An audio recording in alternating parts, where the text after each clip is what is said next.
자, 봅시다. 그 화학과 물리학의 가장 중요한 그 연구 주제 중에 매스 스펙트로메트리라고 있거든요. 그래서 우리말로 어떻게 번역하냐면 매스는 이제 질량 이렇게 번역을 하고요. 그다음에 이제 여기서 스펙트르라고 하는 어근은 스펙트르라고 하는 거는 퍼짐 혹은 분산 이렇게 이제 번역이 되는 어근이에요. 그다음에 이제 메트르라고 하는 녀석은 measure를 뜻하는 어근이에요. 알겠죠? measure란 말 알죠? 그렇죠? 측정하다. 그걸 어근으로 메트 이렇게 쓰거든요. 그 다음에 이제 뒤에 ry는 어떤 체계를 얘기할 때 쓰는 어근이 ry예요. 그래서 어떻게 된 거냐면 우리말로 직역을 하면 질량이 분포되어 있는 방식을 측정하는 체계. 무슨 뜻인지 아시겠죠? 그거를 우리말 번역 뭐라고 부르느냐? 질량 분석법. 이렇게 이제 번역을 한 거지. 무슨 뜻인지 아시겠죠? 그래서 우리말로 질량 분석법이라고 하는 걸 영어 표현으로 매스 스펙트로메트리라고 하는 건데 저 자체가 굉장히 중요하고 저 연구 분야에서 노벨상이 몇 개씩 나왔기 때문에 물리나 화학에서는 아주 중요한 부분이거든요. 근데 여러분 시험에 나오는 부분은 요거예요. 여러분 시험에는 요것만 나와요. 그리고 학교에서 이걸 언급했다는 얘기는 이번 중간고사에 이거 관련해서 무조건 한 문제 나옵니다. 그래서 무조건 나옵니다. 그래서 어떻게 푸는 건지 기계적으로 기억을 해야 되는데 이때 나오는 단어 중에서 매스 스펙트럼이라는 말이 있잖아요. 럼. 그래서 뒤에 RUM이 붙으면 뭐냐면 실험 결과를 그래프로 표현한 것에 쓰는 어근이 럼이에요. 알겠죠? 그래서 매스 스펙트로메트리라고 하는 체계로 측정을 해서 얻은 어떤 실험 결과가 있을 거 아니야. 그걸 그래프로 표현한 걸 뭐라고 부른다? 스펙트럼, 알겠죠? 그걸 문제를 통해서 분석할 수 있어야 돼.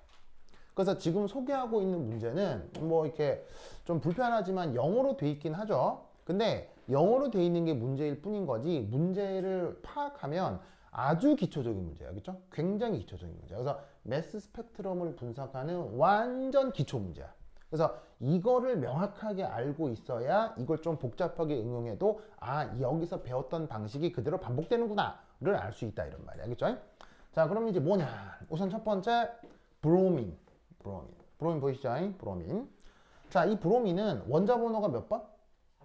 35번. 35번인데, 요 위에 79, 81 이런 걸 뭐라고 하지? 79, 81 이런 걸 뭐라고 하지? 질량수라고 하잖아요. 이렇게 원자 번호는 같은데 질량수가 다르다. 요런 관계를 무슨 관계라고 하죠? 요런 것들을 아이소토프라고 하죠. 아이소토프 우리말 번역 동위원소 알겠죠? 동위원소.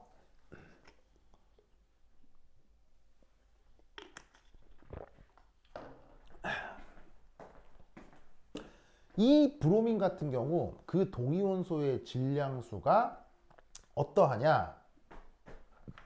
79에서 81로 몇 칸 차이가 나요? 딱 2칸 차이가 나죠. 하나는 79고 하나는 81이고 딱 2칸 차이가 나죠. 그리고 그때 이 녀석의 자연계 존재 확률이 어떻게 되냐면 하나는 0.50 하나는 0.49 보이시죠? 보이시죠? 둘이가 거의 어때요?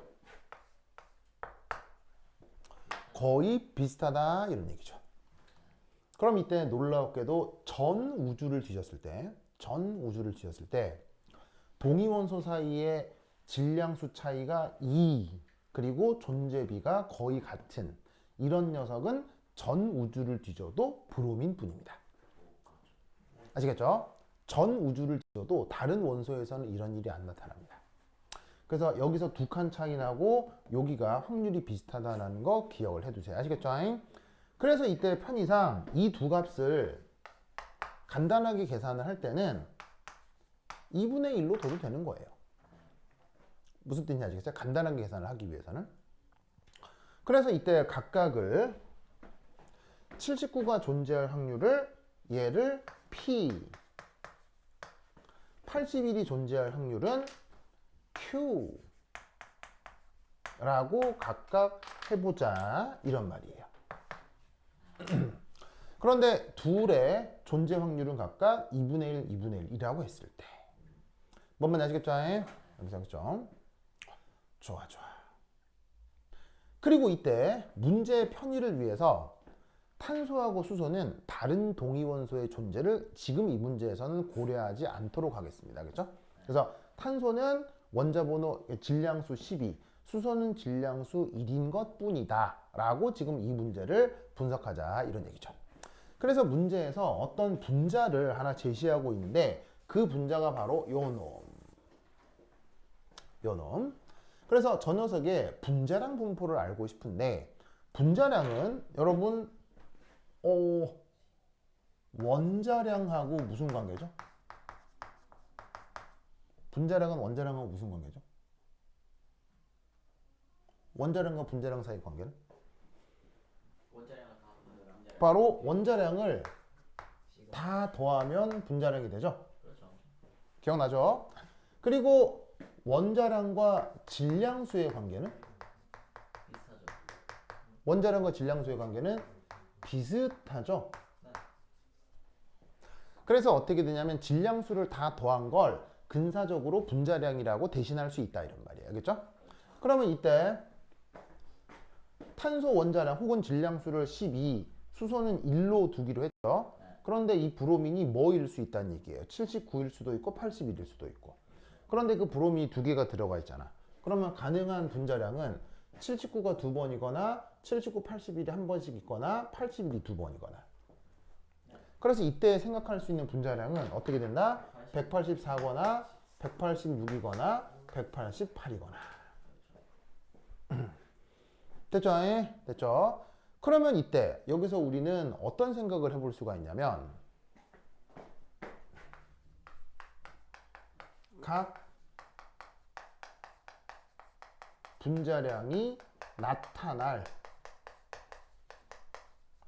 확률 요걸 어떻게 계산해 볼 수 있겠냐는 거예요. 바로 이 경우는 짜잔 이렇게 계산을 해볼 수가 있습니다. 자, 이 계산의 의미는 뭐냐면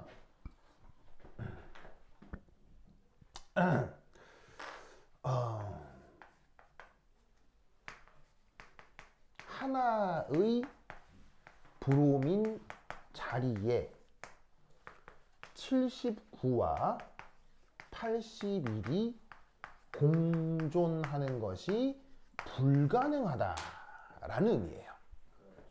무슨 말이냐면 저 탄소 2개, 수소 2개로 돼 있는 자리에 어디에 브로민, 어디에 브로민이 하나씩 있는 게 지금 이 주어져 있는 분자 구조일 거란 말이야. 구체적으로 얘 루이스 구조가 뭔지는 그려놓지 않았지만 어쨌건 탄소 2개, 수소 2개로 되는 어떤 자리에 브로민이 하나씩 들어갈 수 있는데 요 하나의 자리에 79가 들어가면 79로 끝나는 거고 81로 들어가면 81로 끝나는 거란 말이에요. 한 자리에 두 개가 들어갈 수는 없는 노릇이라는 얘기지. 그런 식으로 서로 베타적인 이벤트에 대한 전체 확률은 두 확률을 더하는 것으로 표현이 되죠.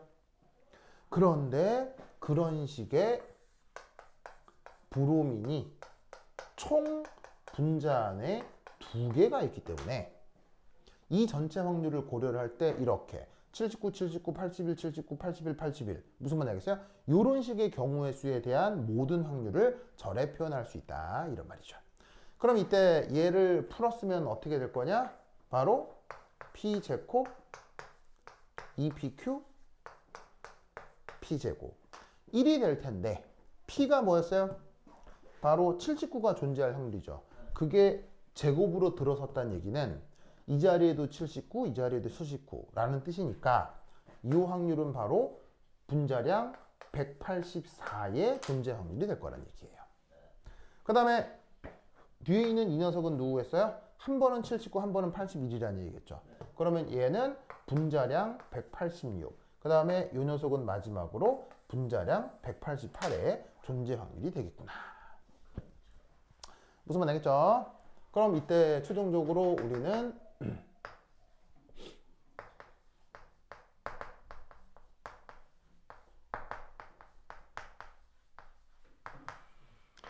자, 여기 이제 I라고 쓴 건 영어 단어 intensity라고 쓴 거예요. 강도, 세기 이렇게 이제 번역을 하는 건데 바로 각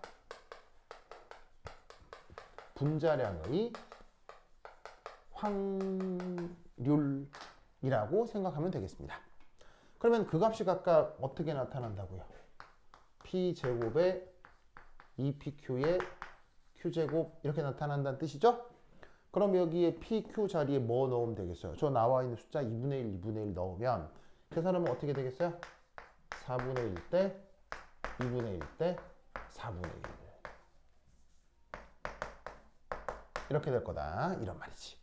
그래서 최종적으로 예상되는 저 매스 스펙트럼 이 어떻게 나타날 거냐? X축이 분자량이고요.